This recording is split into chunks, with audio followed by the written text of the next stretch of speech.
This is Lightning Power Lunch, presented by Reef Rum on the Lightning Audio Network with Dave Mishkin and Greg Linnelli. I actually thought the first period our execution wasn't great. I just thought we fumbled a few pucks, gave them some opportunities. Vasi made some key saves early in the first period.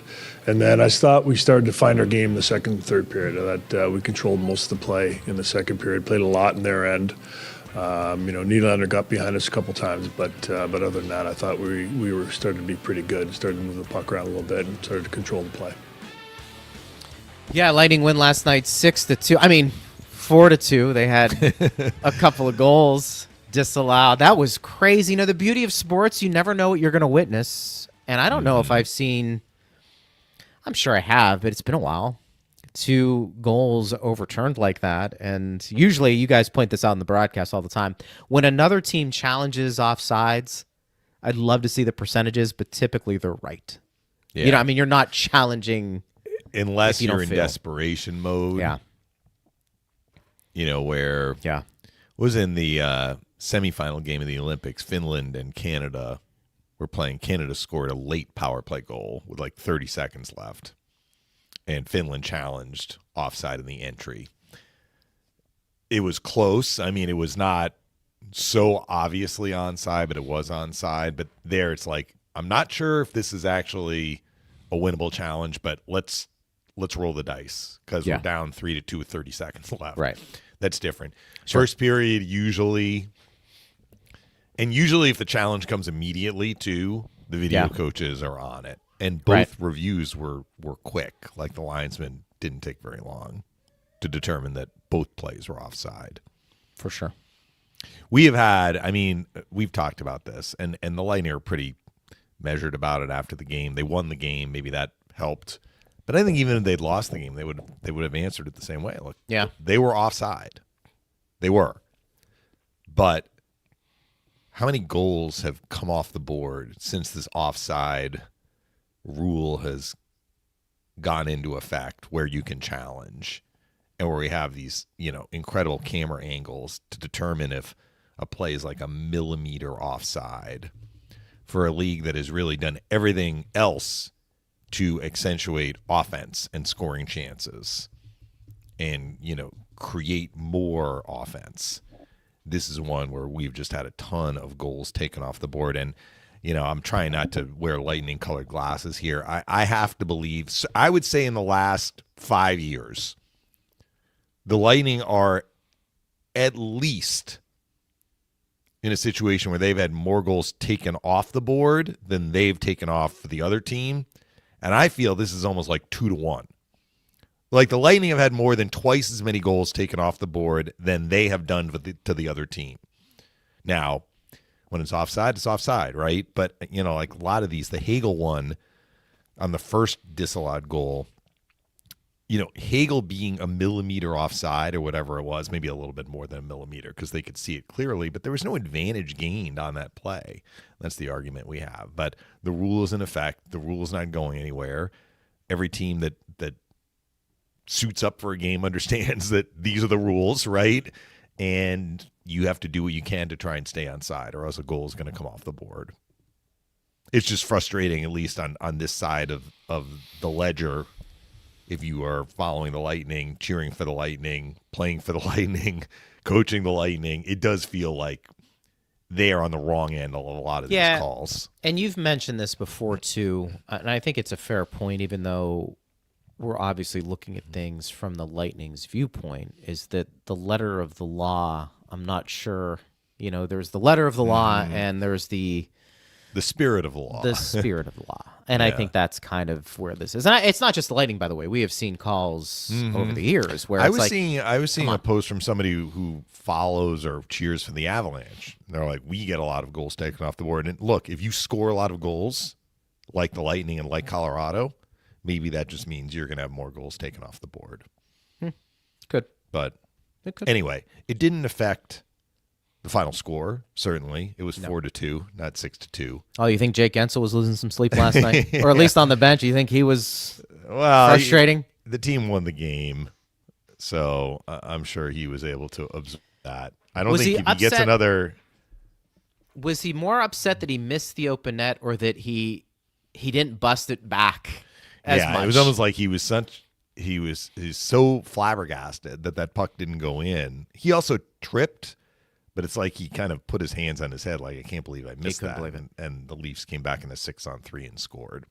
I think if he gets another open net chance at some point soon, he's going to make sure that, he had another stride that he could have taken. I mean, he was pretty close, but he just missed it. It happens sometimes. It does happen. Go ahead. No, I just 30,000-foot view. I never felt like the Lightning were in danger of losing that game last night, even though there were some ebbs and flows.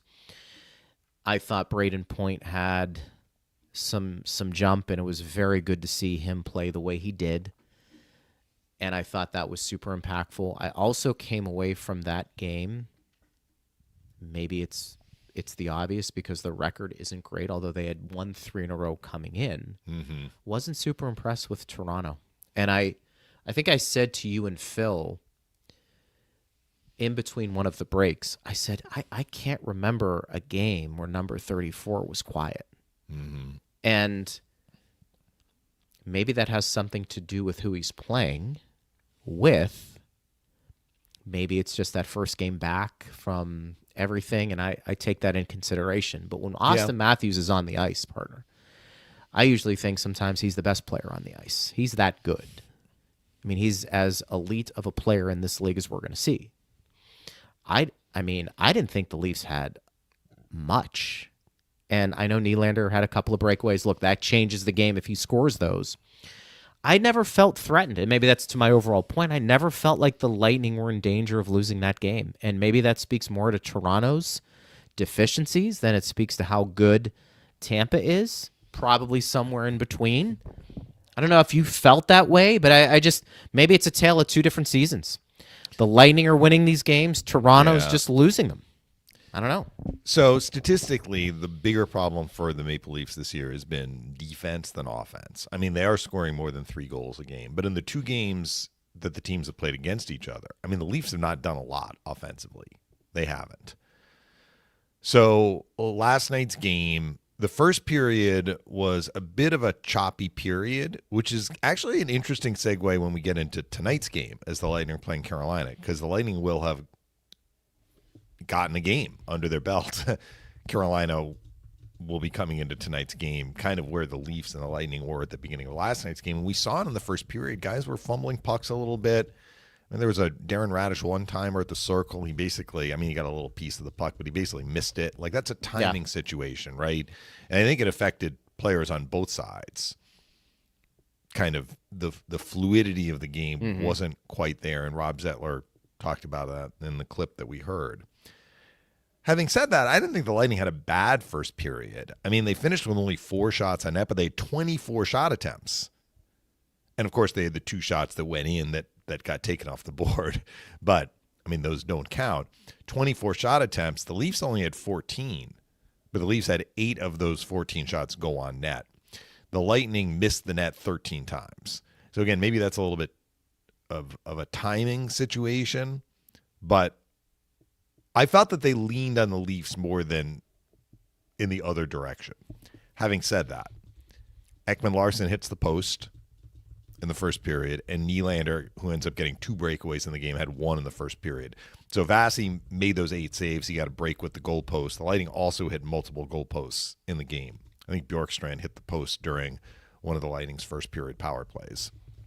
So it's 0-0 after 1. I thought the Lightning had an edge in play, but understanding that Vasi came up with some key saves at critical times. We go into the second period, and in the second period, the Lightning did take control of the game. So after a first period in which they only had 4 shots on net, they had 20 in the second period, 2-0. And the game turned when the Lightning scored goals 51 seconds apart. So Point, who had a terrific game and was getting chances left and right, finishes. He kind of walks through the low slot. Stolarz goes down. Point goes wide on his forehand and chips it in. 1-0. And then Kucherov sets up Gonçalves on a breakaway from the blue line in. He finishes on a backhand forehand deke, and his momentum carries him into the net. Ekman-Larsson didn't like that, reacted on him, got a penalty. The Lightning didn't score on the ensuing power play, but they had a 2-0 lead. And the way the Leafs were struggling to really sustain pressure, that 2-0 lead felt like it was a much bigger lead. Having said that, Nylander got another breakaway in the second period. Vasilevsky made the save on him. And then Nylander set up Ekman-Larsson off the rush on a fairly dangerous pseudo-in-alone chance. Vasi, smooth as silk, stops that one too. So Vasilevsky is dealing. The Lightning have a 2-0 lead going into the third. What happened in the third period? So first of all, the Lightning got a goal early from Kucherov. Right. Line of Kucherov, Point, and Gonçalves had a terrific game. They were out on the ice for all 4 of the goals. Kucherov was coming on Point's goal, so I'm not sure if he technically was on the ice, but that line was on the ice, basically, for all 4 of the Lightning's goals, and Point and Gonçalves finished +4. They had a terrific game offensively. But what we saw from Craig Berube, he put Matthew Knies on a line with Matthews. And while I'm agreeing with you that Matthews had a quiet game, he was less quiet in the third period when Knies became his line mate with Max Domi. And they had some sustained pressure in the offensive zone but couldn't break through. So the Lightning are managing this game fairly well. They're up 3-0. And with 5:40 left or something like that in the third period, we go into the final TV timeout. Leafs have an offensive zone faceoff. Berube pulls the goalie. Phil is always surprised when coaches pull goalies early, but some coaches do like pulling the goalies early. I think there is some analytic evidence that backs an early goalie pull. Now, if you're down 1 goal, you're not going to pull the goalie with 5 minutes and 40 seconds left. But when you're down 3 goals and you need 3, right? And you get an offensive zone face, I was like, maybe we get one here. It's a spark, right? So the Lightning weren't really able to get out of trouble. They had an icing, and then they kept losing face-offs in their own zone. McDonough takes a penalty. So the Leafs keep Stolarz on the bench. It's a 6-on-4. That was where Gensel missed the open net. And because he's out of the play, the Leafs counter on a 6-on-3, and Tavares scores. So now it's 3-1 with 3:41 left. They're looking at pulling Stolarz again, but instead the Lightning get the puck, bring it into the offensive zone. Gonçalves to Kucherov to Point, he scores. It happened, 11 seconds later. So it's 4-1 again. Lightning are up back 3 again. They pull Stolarz another time, and this was one that Vasilevsky just missed. Knies, who always scores against the Lightning, it seems. He now has 11 goals in 11 regular season games against the Lightning. Just wristed one from the point. I think he crossed up Vasilevsky. It went in. So it's a 2-goal game again with 2:47 left. They have time. I mean, they've just scored 2 goals within a minute. So the Leafs have time, and they're buzzing a little bit. But this was the problem with being down 3 goals and going to a 6-on-5 and then a 6-on-4 and then a 6-on-5 again with your top guys. They're going to run out of gas. And as we got down to basically a minute 30 and then a minute, like Matthew stayed on the ice, but the other guys, Tavares, Nylander, Knies, I can't remember if the defenseman was Riley or Ekman-Larsson, but whoever, like, they had to go off the ice. They were exhausted. Yeah. So instead of having like Nylander on the ice, you've got Bobby McMahon. You've got Matias Michelli. They're good players. They're NHLers, but you're down in the game by 2. You don't have Nylander on the ice anymore because he just basically played for like 5 straight minutes. I thought that was important. So the Lightning were able to navigate through the end of the game and win it 4-2. They got the 2 points. That's important. They got this first game back out of the way. That's important. I thought they outplayed the Leafs for the bulk of the game. They got a great performance from the Kucherov, Point, Gonçalves line. And Vasilevsky, other than the Knies goal, which is one that he'd probably like to have back. Do we know what happened on that goal, by the way? Not that it matters big picture. Yeah, I think because he looked at Knies. It was almost like he thought Knies wasn't going to shoot. Maybe. Yeah. Usually when Knies scores, he's like right in front of the net. Yeah, right. Right. Or like at the hash marks. This was close to the blue line. He was allowed that mulligan because the Lightning were up 4-1. But earlier in the game, the saves that he made that were timely saves. He did make a save on McMahon. I think it was during a second period Toronto power play. That was after the Lightning had gotten the lead, I think. What was that penalty? It was actually, no, it was still 0-0. It was early in the second period. So that was a big save Vasilevsky made on Bobby McMahon from the middle of the ice. Yeah, right. But I mean, Vasi gave the Lightning a great performance. He wasn't under siege, but he had to deal with some prime scoring chances, usually off the rush/entries, and he handled those really well. While the game was, let's just say it this way, it was still within reach for Toronto. Now, we can get back to the Lightning. You mentioned the Leafs. I said this when this guy, and I'll just frame it this way, he was run out of town. Mitch Marner was run out of Toronto. Now, it's possible as a free agent, unrestricted free agent, he could have left anyway. But we heard last year after the Leafs lost, like his family was getting like chirped at. I mean, it was untenable for him to stay, it sounded like. And even his return to Toronto, his first game back, there was some speculation, would he actually get a nice greeting when he came back to Toronto? And there were even some like Canadian fans who were like begrudgingly giving him his due when he scored in overtime for Canada during the Olympics, talking about Marner, like, well, he didn't do anything for the Leafs in the playoffs when, it was games 5, 6, and 7. I don't have the stats in front of me. The bottom line is this, Greg. Mitch Marner is one of the best players in the NHL. His skill level is very, very difficult to replace. And when he was with Toronto, certainly played in all situations. He played 5-on-5. He played power play. He played penalty kill. He is not the most physical guy, but he's very good with taking pucks away. We've seen that.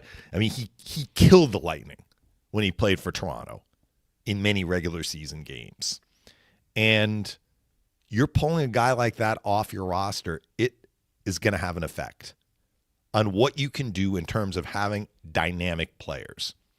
And what they've done instead is try and build a team that's a little grittier. I mean, I think Lawrence was there last year, but Nick Waugh has some sandpaper to his game. Dakota Joshua is currently hurt, but he kind of fits that mold. And maybe they're like, this is how we need to play in the playoffs. But skill like that, yeah, I mean, it's almost irreplaceable. And maybe they would have lost him anyway, but they didn't exactly make it inviting for him to come back. And, the core four and, all of that, like they got a lot of flack. But the bottom line is those four players, Matthews, Marner, Tavares, and Nylander, are four of the best offensive players. Let's just say that. I mean, Matthews is a very well-rounded player. He's one of the best players overall, but certainly just in terms of being dynamic offensive players, there are four of the best players in the NHL. And if you're pulling one of them out, you're going to leave a gap, and you have to find a different way to navigate to get wins. Maybe you become more of a shutdown defensive team. Maybe you become super structured, and that hasn't happened for Toronto this year. I mean, they came into last night's game 27th in defense, as we talked about. So you're like, Matthews wasn't that noticeable. I've heard that from other people, even the Leafs people who were covering the team. We heard it from Nick Alberga that they looked, quote unquote, disinterested at the beginning of the year. Some of that is like you're losing a little pop and pizzazz. Like Marner brings that to the ice. He does. And I don't know. I guess I'm just a big Mitch Marner fan in terms of like what he can do on the ice. And they miss him. I'm just going to say it. Like they miss him. The other part that was curious to me, there's a reason why Berube did what he did. He had Matthews with Bobby McMahon and Domi through the first two periods. Nyes and Matthews have chemistry. We've seen that in previous games where the Leafs have played the Lightning. We've seen that in the playoffs when the Leafs played the Lightning. And when he put Nyes with Matthews in the third period, Matthews looked more dynamic. So it kind of begs the question, why didn't that happen earlier in the game? When the Leafs were kind of struggling to generate much. Anyway, we can get to the Lightning, kind of what we saw with them. Some guys coming back from injury, 11-7. What does that mean for tonight? But I agree with you. I think Toronto is in deep, deep trouble at this point. Because the showing that they had last night was not the showing that they needed, basically, when you're looking to make up ground and you're entering the stretch run here. They didn't look great. There's no doubt about it, but maybe that's been going on for a long time. I saw Nick Alberga try to insinuate that there was a headline about Matthews that wasn't favorable, and I think Alberga was like, I can't wait for Matthews to leave here after a couple more years, or to get out of town, basically. So he's sure he's irreplaceable too. I mean, it'd be like if the Lightning didn't have Kucherov on their roster. Yeah. It's like, Kucherov is a one-of-a-kind type of player, but I think you've made this point, Greg. Like, when you look at a trade, you're like, who's getting the best player? You've said that, right? Like, the team that gets the best player, objectively, in some ways, usually wins the trade. Even if it's more players going back in the other direction, the team that is giving up the high-skill player or the most skilled player or the quote-unquote best player might have reasons for doing that, the cap, or, they need to build a more well-rounded team, and you can do that. But generally, like, pure skill is very, very hard to replace. And that's fair. And, sometimes I know teams, they get to this point when they've seen things that are a little stale, that they end up blowing up the team to a degree. Maybe Toronto eventually at some point will get there. I don't know. We'll see how that's their problem, not the Lightning's problem. Right. It was just more of an observation. You mentioned Kucherov, another 3-point night, and all of a sudden Nikita Kucherov is breathing down the neck of Connor McDavid. Yeah, he's only 4 points off the scoring lead, I think. I mean, it's pretty incredible what we're witnessing, because I'm not sure many people would have thought that this was going to be happening around Thanksgiving. But, partner, I think he's averaging over 2 points per game since December. Well, we had a specific date. Yeah, we had the stat going to last night's game, 57 points in 25 games. So 26 games, now 60 points. Yeah, he's 4 points off the lead. I mean, and what's interesting is the top three right now, McDavid, Kuch, and McKinnon. Who didn't play last night, by the way, for Colorado. They gave him the first game off coming out of the Olympics. They're all building a pretty big lead on the fourth leader in the scoring race, Celebrini. Meaning there's some separation. It's the top three and then everybody else. Right. Which it probably speaks more to how impactful those three players have been and how good they are. But Kucherov is in the race. Vasi continues to lead the way from the goaltender perspective. And, we talked about the coaching with John Cooper, and obviously not behind the bench and won't be tonight. But when you have the type of run the Lightning have been on, not only from a team perspective, but also individually, you're going to see some hardware. And those players and coaches are making their case. So I thought Gonçalves, you mentioned him as well, +4, had the goal, was impactful. And I think we see games like this from Gonçalves that makes you think he can be in a top 6. I think for him it's always going to be consistency, but he looked good last night. Yeah. He looked good. Another player that you're looking at and saying, okay, there's some options there. I did see something on X, partner, that we get a lot of these questions about the Lightning and everything out there. I did see from an outlet, Evander Kane, apparently the Lightning are inquiring about his services potentially. It's just a name. Haven't heard that one before, but that would be an interesting guy. So you're going to see more of this. We talked about it on the last call last night that we're getting closer to March 6th. And so you're going to start to see some names here pop up. 8 days away. 8 days away. So more and more of these are going to be coming out. So didn't know if you had any, not about Evander Kane, but Gonçalves and Kucherov kind of speaks for themselves, but it's been pretty impressive for Kuch especially. Well, what I'm going to say is this, and it's way more micro than kind of the big picture, like is Gonçalves going to play with Point and Kucherov the rest of the way? And, are the Lightning going to make a deal? But, just as it relates to last night's game and tonight's game. So the Lightning went with 11-7. They scratched Carlisle, who was the 8th defenseman, and Curtis Douglas, and they went with 11 forwards. Scott Savarin only played 5 minutes and 54 seconds. Bjorkstrand, for the most part, was his line mate on the fourth line, which had the rotating forward. but Bjorkstrand saw power play time, so his minutes were up. Really, like, if your 11th forward is playing less than 6 minutes, basically you played 10 forwards.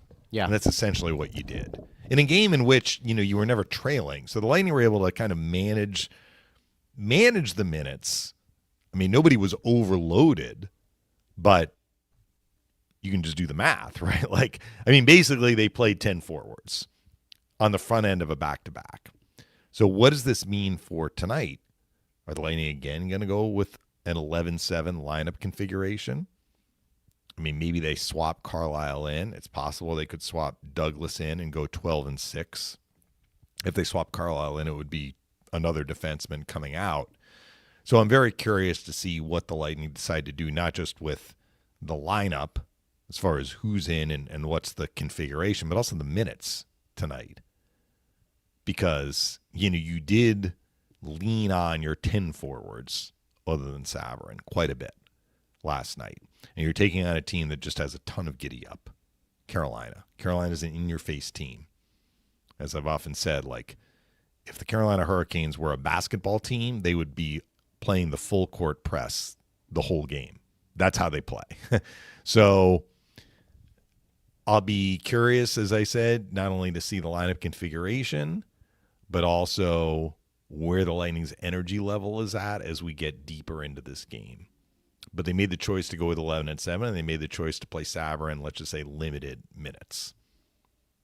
So what does that mean for Gonçalves? That means that, other than this fourth line where Bjorkstrand was spot shifted at points, I think he had a shift or two, actually, with Point and Kucherov. But for the most part, you had Gonçalves, Point, Kucherov. You had James, Hagel, and Gensel, and you had the Gord line. That's basically what the Lightning ran, with Bjorkstrand slotting in here and there. Yeah. Bjorkstrand ended up playing 12:29, but he had over 5.5 minutes of power play time. So his even strength minutes were low. Bjorkstrand also had a big shot hit off the post earlier.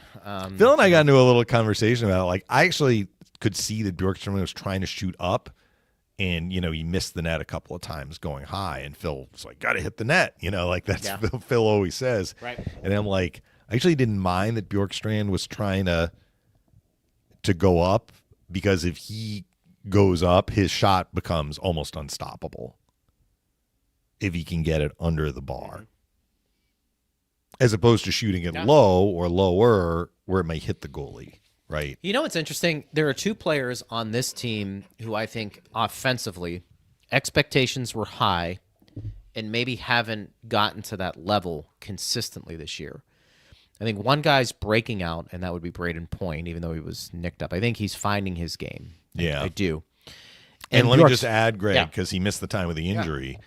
If you include the games before the injury and then last night, he has gotten points in 8 of 9 games. Yeah, that's what I mean. So he was heating up heading into the injury. And you might have been able to say the same thing for Bjorkstrand. It just doesn't feel as much. I think he's the one guy that still wants to find the consistency in his game. I think he's getting there. It's just taking a little longer, and we keep waiting for him to go on a heater. And I think it's there.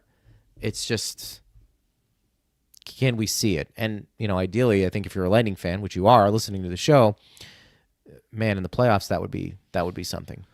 Well, look, he was a part of that power play that went 0 for 4. Now, that 0 for 4, I'm going to, kind of say that with a bit of a caveat that they scored a goal that was taken away due to offside challenge, and they hit multiple posts.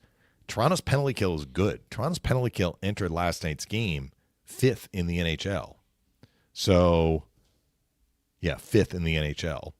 Lightning had 10 power play shots. They were very dangerous, and Bjorkstrand was a part of that. This is the first time we've seen the unit back to the way it was before Point's injury. I mean, they pulled Bjorkstrand off at points during that power play time with the top unit and put Hagel back at the left circle where Bjorkstrand had been. But Bjorkstrand at the left circle, Radish at the point, Kucherov at the right circle, Gensel goal line extended front of the net, Point in the bumper. Point was getting pucks in the bumper. I mean, he scored from there. The goal was taken away, but he had other opportunities right in the middle of the ice, which we weren't really seeing with as much regularity. earlier in the season, which is why his power play goal total has been lower, right, than it normally is. So I'm not sure if it's that the Leafs weren't defending it as well or the Lightning's puck movement opened things up for Brayden. But whatever the reason, he was getting pucks in an area where he could shoot, and he forced Stolarz to make a handful of very difficult saves. So hopefully this is a good sign for the power play. Sometimes you go 0 for 4, and it's very, very quiet. It was not a quiet 0 for 4 last night. And so Bjorkstrand is a part of that. You mentioned he hit the post. He had some looks. He was looking to shoot. All that is very positive. Mark says Kucherov could have had like 7 points last night. My gosh, was he incredible to watch last night. And he has in parentheses every night. Yeah. Well, he definitely He's stayed on the ice during the Olympic break. I actually saw a clip on the TNT broadcast of him like working out during the Olympic break with his puck skills. So that's how he wants to spend his time. And it is an obsession. You know, the Lightning are very, very happy that he likes to spend his free time, you know, working on his craft. Would you agree most great players are obsessed with their craft? You know, when you think about some of the elite players, even with the Tampa Bay Lightning, Marty St. Louis probably comes to mind. But yeah, Kucherov Marty was driven, that's for sure. I think the great players have something to them. I'm not sure if all great players in the history of the NHL or any sport grind out the skills like Kucherov does. But I'm thinking of Kucherov and Crosby. Yeah. Probably Crosby is very, very dedicated to his craft. Very dedicated to the craft. Yeah. There's no question about it. And Kucherov is just incredible. Tampa Bay says, which empty net miss was worse, Gensel or McKinnon? I don't remember. I'm assuming he's referring to McKinnon's open net that he missed. But the goalie was in the net on that one. Well, the one I mentioned to Phil at the end of the game, during the post game, was the story that John Weideman, who does the Hawks radio, shared with us prior to the Lightning playing in Chicago. And you may remember this story, Greg. The Hawks were near the bottom of the standings, and Edmonton was also near the bottom of the standings. Edmonton was playing a game late in the regular season against Dallas. Dallas was up. Edmonton pulled the goalie, and Patrick Stefan, a former number 1 overall pick, but he was playing for Dallas, had a wide open. I mean, it was like the Gensel play. Like, it was all he had to do was slide it in. I mean, easy for me to say, right? But he muffed it somehow, like stumbled and fell. Edmonton comes back down the ice, and Ales Hemsky scores late in the game. Like, it was very late. They tied it, and I think they won in overtime. And by virtue of Edmonton getting those points, Chicago fell into the slot where they won the lottery and were able to draft Patrick Kane. So it's funny how things work out. That is probably the most memorable, because I didn't know the story with Kane, but I remembered the game. You can probably find it on YouTube. Like, that's the one I remember, where literally the guy had nobody around him, a wide open net, and it was like the invisible goalie. I don't know, like the magic force field, like, it was incredible, spooked right? him or something. Yeah, and then for Edmonton to come right back down the other end of the ice and score is what happened last night. But the goal that Tavares scored just made it 3-1. It didn't tie the game, right? But I'm sure Gensel would like that one back. McKinnon, with a goalie in the net, you know that, like, if McKinnon is asked, he's like, I need to finish that. But it is different. You know, he's on the side. The net is open, but the goalie, may be able to get over. That'd have been a game where Hellebuck was pulling saves out of his back pocket. You know, maybe he rushed it a little bit. The Hellebuck factor maybe contributed to that, the sort of game he was having. Mythos says, really loving Gonzo's game. He is really stepping up and improving. Yeah, I mean, well, he's a point away from matching his total from last year, where, I mean, let's be honest, Greg, he was down for part of last year. And I saw he's among the league leaders in plus minus with his +4 last night. I think he was over, maybe he's over plus 20 for sure. Maybe plus 22, something like that. Good for him. This question comes from Chris. Great win coming out of the break. I would be in favor of a rule that if the goal comes more than 30 seconds after the zone entry, you cannot challenge for offsides. I'm also pretty sure if Gensel had scored, we would have seen our 3-goal come off the board for offside. I don't remember if that one was close. Maybe it was. The fact he didn't score, though, didn't matter. The problem, Chris, is that if something is blatantly offside, so if it's offside in the entry and then the puck leaves the zone and then you re-enter the zone and score, the potential challenge is wiped away. So it's only off an entry where the puck stays in the offensive zone. Chris's point is, well, if it happens 30 seconds or more after the entry, you shouldn't be able to challenge. But if a player is blatantly offside and an advantage is gained by entering the zone in that the linesman should have caught it, I'm not sure that flies either. I don't think there's any answer to it. It's just, it's not really the spirit of the rule when you are like half a skate blade or a quarter of a skate blade offside. But something could be way more than that in terms of blatantly being offside, and that offside play happens 45 seconds before his goal is scored. It still would have been offside, and it would have been a more obvious play. It's hard to determine impact, too. Like, how do you determine impact of being offside? It's fair. It's fair. I don't. Maybe you just say the linesmen have to do a better job catching it the first time. I think that's probably what people these are asking close about. ones are tough, though. I mean, the ones that are a millimeter. I keep saying that. I mean, not a millimeter. I don't think Hagel was a millimeter, though. Close. Yeah, it wasn't a millimeter, but I will say this, full disclosure. The Hedman where he drew. Yeah, that was the Hagel offside. Okay, so the second one. Kucherov accepted the long pass from Rash. That felt like, I remember watching that. I was like, that felt like offsides. They didn't call it, and I think we just kind of go with it. And if they do it, you're kind of like, I think that's probably where that comes from. I don't know. I think we expect excellence from these players. I think you need to expect excellence sometimes from the officiating too. And I think what separates them from ones who aren't in the NHL is that you're able to read that.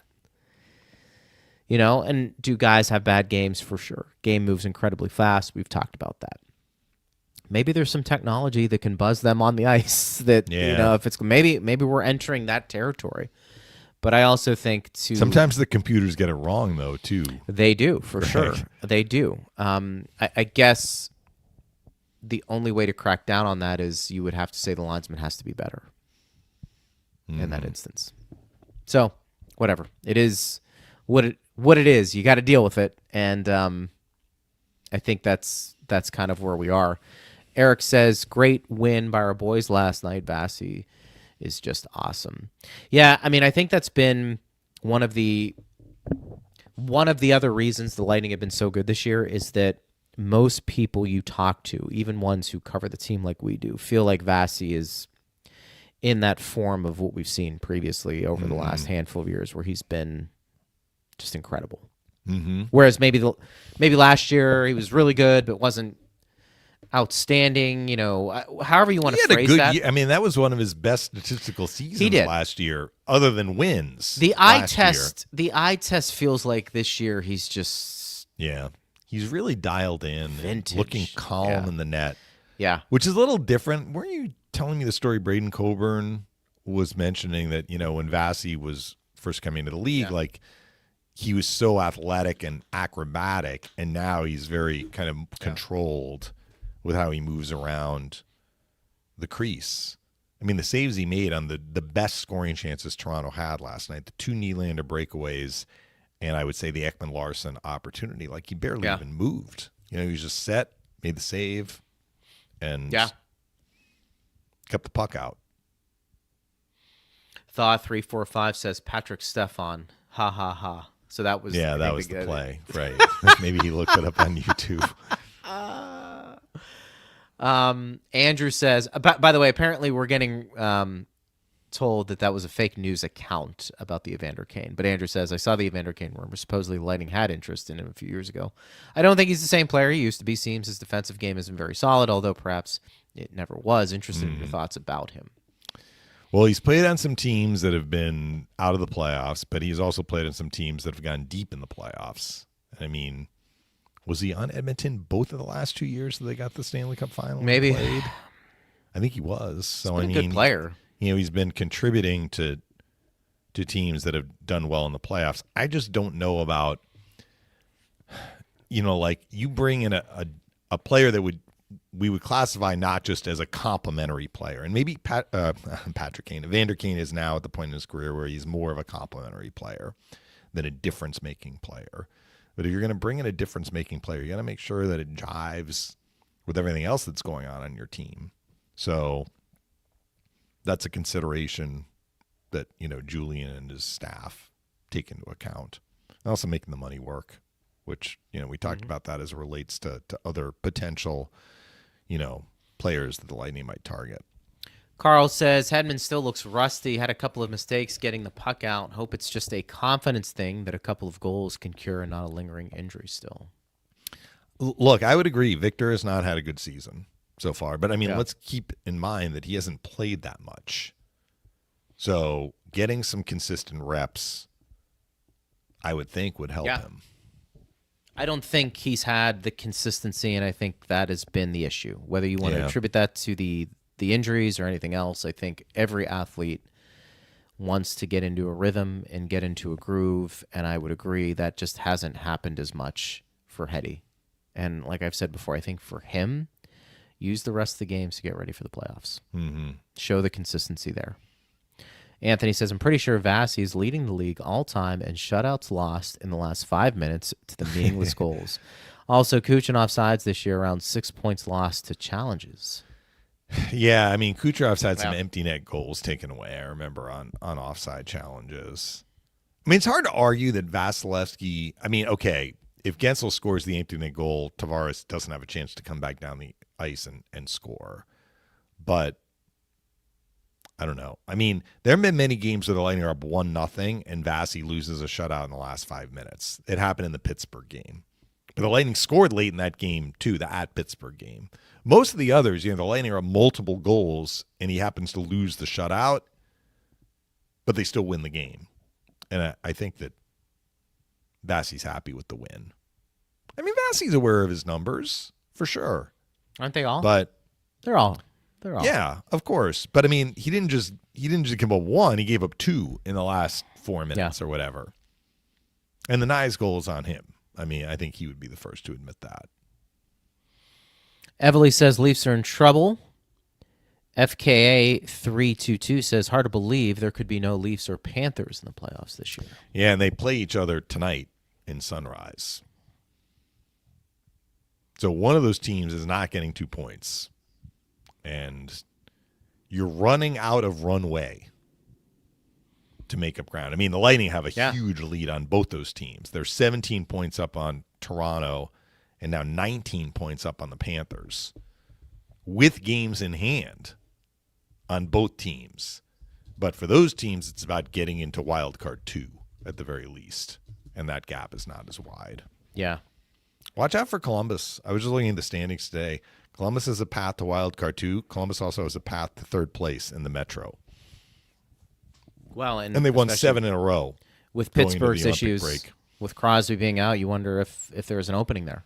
Mm-hmm. When you start talking about all of that. Local Nomad says, interesting, with the power play, they start with Bjorkstrand, then eventually Hagel replaces him.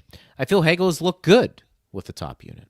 It's a different look having a lefty at the left circle. Hagel got robbed by Stolarz. I think it was in the third period on one of those power plays where you get a cross-ice pass, has to stop it, then shoot. But they moved it so quickly, Stolarz was moving himself from his left to his right. He got over in time. The Bjorkstrand chances can be more one-timers. And look, he's looking to shoot quickly. He's elevating his shot, which I think is good strategy. You just got to find the target a little bit. He had one shot, I think, again, during a third period power play that was a little bit lower, and Stolarz stopped it. But those ones that are up, if they miss the net, they miss the net. The one that hit the post, I think, was up.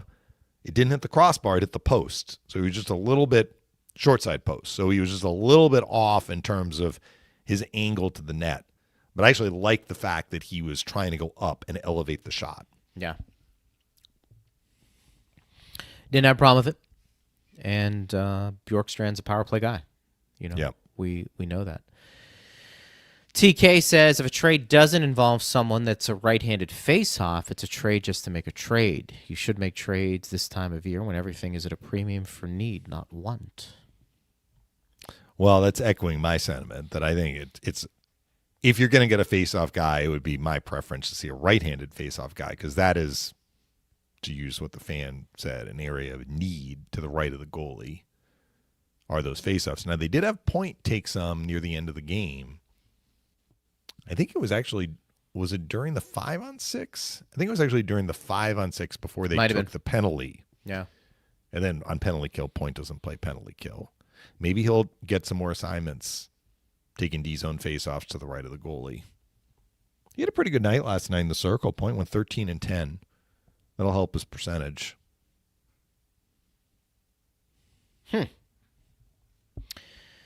Let's go to some more questions. Mark says, Leafs are in a terrible situation. They have no assets. They've won 2 rounds in 10 years with that core. And now Boston has their first-round pick. Well, look, they could get assets if they decide to be sellers. I don't know if they're going to do that. Is that what you want to do? You want if they lose to the Panthers tonight, they head into the weekend. Yeah. I actually don't know their schedule, but I'm guessing if they're playing back-to-back, maybe they play Saturday. But, they have to make up their mind fairly quickly here about the direction they're going to go. That was what Nick Alberga was saying, maybe not a full sell mode, but maybe they kind of do a slight retool. Yeah. Now, for example, I don't know his contract situation, but they got Nick Waugh as part of the Marner deal from Vegas. He's a good player. He's a right-handed centerman, right? We just talked about that. Now, I think they'd probably like to keep him, but if they're looking for assets, they don't have to trade William Nylander. I mean, I don't think they're going to trade William Nylander, but, they don't have to trade Morgan Riley or Ekman Larson. They can trade somebody who might have value that's not a top-line player. Waugh has value. He's won a cup, can win faceoffs, can kill penalties, kind of a hard-nosed. He fits the mold of a playoff-type player, which is why I think the Leafs are we want to add a guy like this. It's just he's not going to replace what Mitch Marner can do on the ice. I'm not suggesting the Leafs are going to trade Waugh, but I mean maybe somebody like that who might have value. Scott Laughton got moved last year. Yeah. I mean, he's a good player. Mm-hmm. So it depends the direction that they want to go. But if it looks like the window has closed, I'm not talking about the long-term window, but the window is closed for this year. They're going to have to go on an 18-2 stretch down the stretch to get into the playoffs. Maybe they're all right, let's make some moves and add some assets that we don't have because the cupboard is currently pretty bare. Yeah, I always felt like Nylander was going to be the guy to go originally when you talk about the core 4. Mm-hmm. Because it just felt like how many offensive guys do you need, and can you use one of those guys to address some other things that your team lacks? At this point. But isn't that kind of what happened with the Marner situation? Yeah, I think so. Marner would have been the guy I would have been trying to keep, I guess is what I'm saying. I said they got Waugh in the Marner, so they moved Marner. I think they moved Marner before he actually hit unrestricted free agency. I think you're right. And Vegas signed him. Yes. So it was like a sign and trade. Correct. Or trade and sign. Yeah. So the Leafs got a little bit back in return. And Waugh is a good player. Yeah, for sure. He would be an asset for any team. Yeah. What I was saying earlier, though, is you're not going to replace what Marner did for your team with one other player, maybe even 2 other players. Those players don't come along very often. There was a reason why he was picked 4th overall, Greg. The Leafs went through a horrendous year to get that draft pick, which they turned into Mitch Marner. He's an elite player. He's an elite player. I mean, I know that term sometimes gets thrown around for whatever reason more than it should. But Mitch Marner is a guy who he munches points, and he's dynamic on a lot of different levels. But I would tend to agree with you that if this thing starts to spiral out of control, I mean, I think you're going to be looking to unload guys not named Austin Matthews. Yeah, I'm looking up Wah right now. So it was a straight-up trade for Marner on July 1st. Gotcha. So that's when they did the deal. And he won a cup with Vegas in 22-23. He's basically in that 15 goal, between 13 and 15 goals every year the last 4. He's at 5 this year, so that's a little bit less. And he's 29. So I don't know his contract status, but you could, if you're the Leafs, that's a guy that you could move and get an asset if they decide they want to do that. Yeah, that makes sense. At Bolts Radio, if you want to get involved in that conversation, enjoy some Refrum tonight. Smooth, versatile, now pouring at Benchmark International Arena. Order a Tropical Wave or a Lightning Mule and taste why fans are switching. Refrum is a premium craft Florida local rum built on authenticity, quality, and easy drinkability. Ask for Refrum by name. Go Bolts. Enjoy responsibly. I mean, partner, we do have a game tonight. Yes. Lightning and Canes. Anything to add with Carolina? I mean, some have said, are these the two best teams right now in the East? Well, statistically, yes, they are. Or at least point percentage-wise and point total-wise in the East, yes.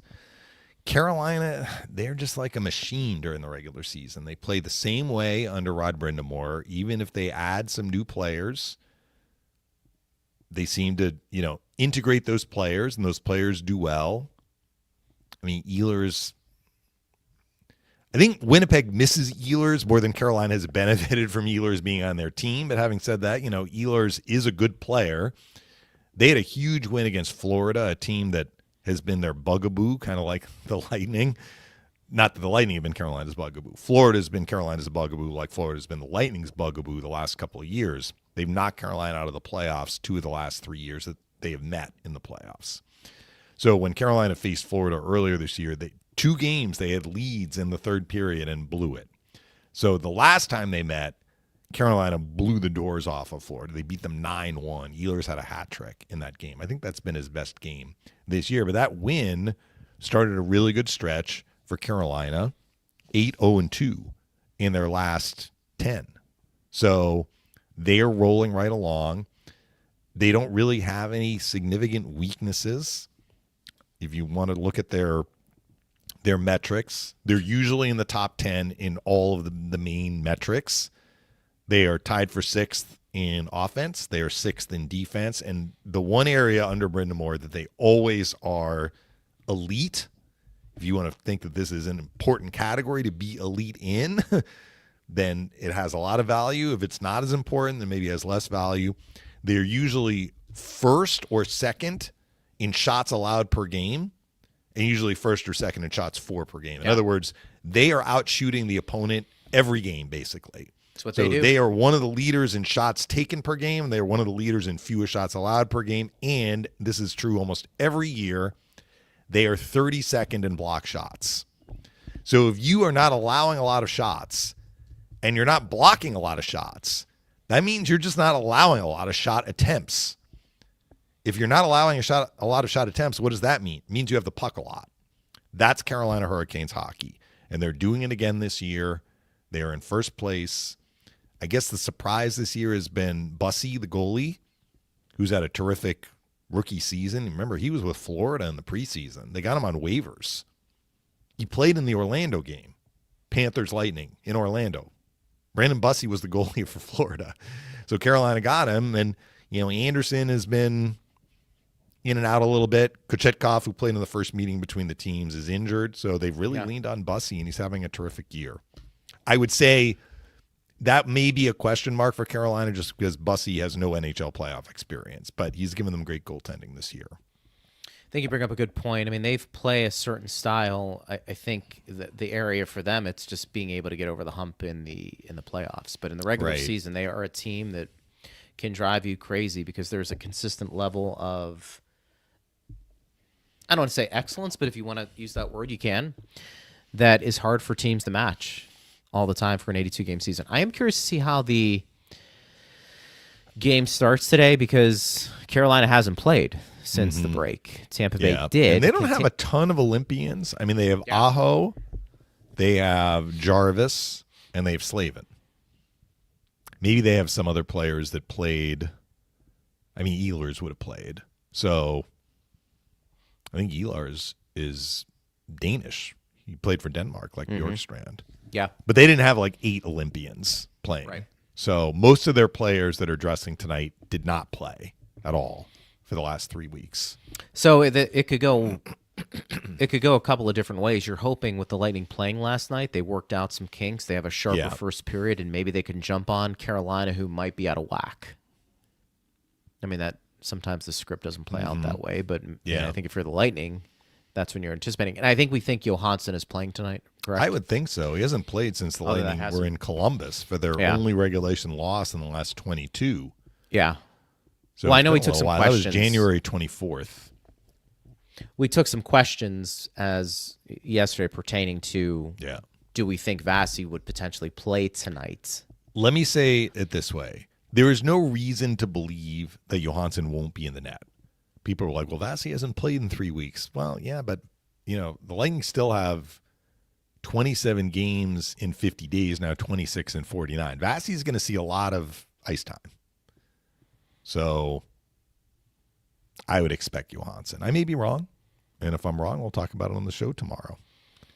The one other thing I want to add, Greg, and this is just something I'm going back to. I know I've said it in the last month or so. This stretch of 20 wins, 1 loss, and 1 shootout loss started for the Lightning with a home win against Carolina. And they were down 3-0 in that game in the first period. Tied it at 3 in the second. Gave up a goal to Svechnikov in the third to go down 4-3. And McDonough scored in the next shift. It was a little brief period where McDonough was in between his 2 injury absences. It was a huge goal. And then Gensel scored shortly thereafter, and Lightning had their first lead. They won 6-4. Gensel scored an empty net goal in that game. And I remember at the time I said, this may be the Lightning's biggest win of the year because they were scuffling 2-6-1 in December. Record-wise, they were scuffling. They were coming off 2 home losses to Florida and to L.A., and that game turned everything around for the Lightning. That was the first game in this 21-1 stretch. Now, does Carolina remember that game? Like, we blew a 3-0 lead like they did against Florida. I mean, who knows? It was a while ago. And Carolina's doing well. Like, Carolina is not exactly scuffling in the standings. But that was a very significant win, in my opinion, for the Lightning. And helped them snap everything into place. And they really haven't looked back since. Or regressed since. The odd game here and there, but I mean, the quality of their play has been outstanding. And they're getting the results to accompany that play. Should be a good one. We will have the call on these airwaves. Mm-hmm. Pat Maroon with me on the call tonight. That'll be fun. Yeah. Very cool. So we'll have that. We had a good time. We did the Colorado home game in early January together. So the big rig. Yes. Getting it done. And then tomorrow we're going to tape. Is that what we said? We're taping the show. Yeah, we're going tomorrow morning. Mm-hmm. Yep, tomorrow morning. So we'll do that. Get your questions in after the game. We'll have the last call as well.